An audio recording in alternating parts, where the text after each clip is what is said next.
So how do we install the CRU on the Yeti? It's very simple. You just need two leads. One goes to your front servo steering. It's the last one, steering out. And the first one goes to your receiver, to an free EX channel. Make sure it's set on EX, not on sensor, but on serial EX. Yes. Connecting the landing gear, it's pretty forward. So this is the left main, front, rear main. Make sure you also connect it to the left, center, rear. On the left side you have the retracts, and on the right side you can connect the brakes, up to 3 pieces. And I will show you now how to do a minimal setup. So you go into the menu, Model, Device Explorer, CRU. First of all, we have the general settings. It gives you the device ID. You can set it up in master or slave. This is important when you use more than one device, which probably is not needed. And so we leave that on master. And then you have the orientation. As it is now, the arrow must always be in the directional of flight or drive, whatever you want to use it for. And the orientation, you can put it flat on the bottom like it is now, or you can put it like this, or on the right side you can select this and you can change it here. So we leave that too. Retract settings. We use a 3-cycle gear, so that's the main plus a front gear. You can also select main gears only, that's for a tail dragger. And important to know is you select the right one here, otherwise it's going to give you an error. So make sure you set this to main and front if you use 3 of them. The channels, actually it's very easy. As you could see, I'm using an RSAT, which has no receiver outputs, only over serial bus, and which is ideal for the CRU because you don't need physical ports to connect it to. So what I did previously, I'll show you.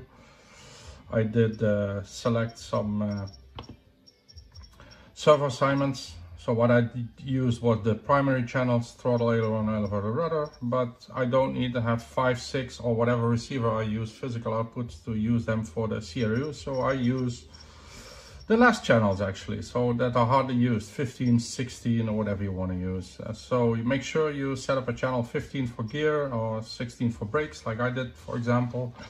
Make sure you, in the servo assignment, you tell them that you're 15, 16, and on function assignment, of course, you can select the button you want to use.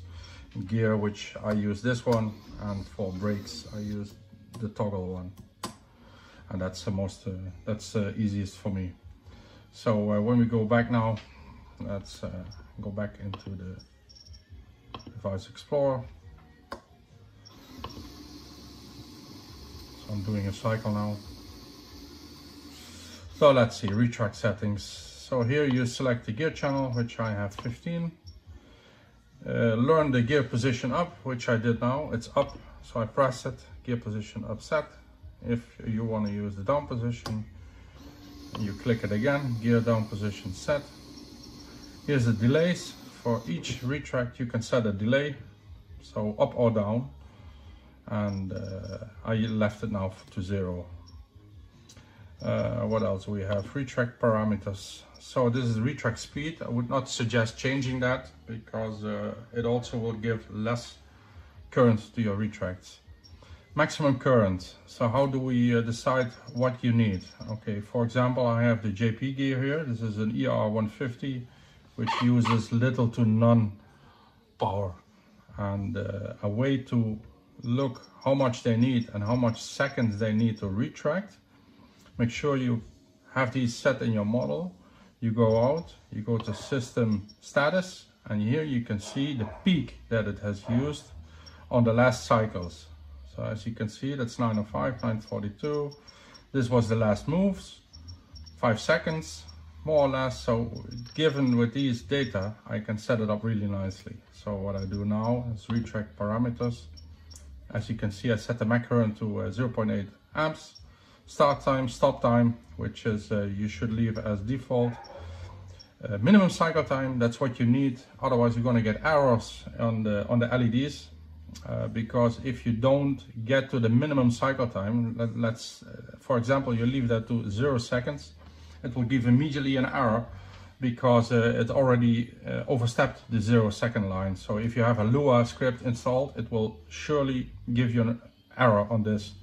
So this is the minimum cycle time, this is the maximum cycle time. If it surpasses this, it will also give you an error, but I left it pretty good. So rewind time, important.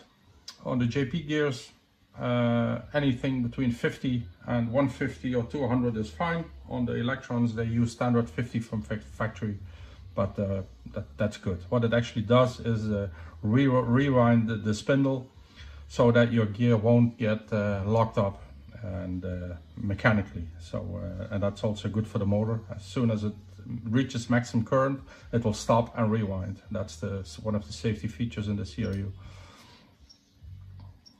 That's so far for the retract parameters.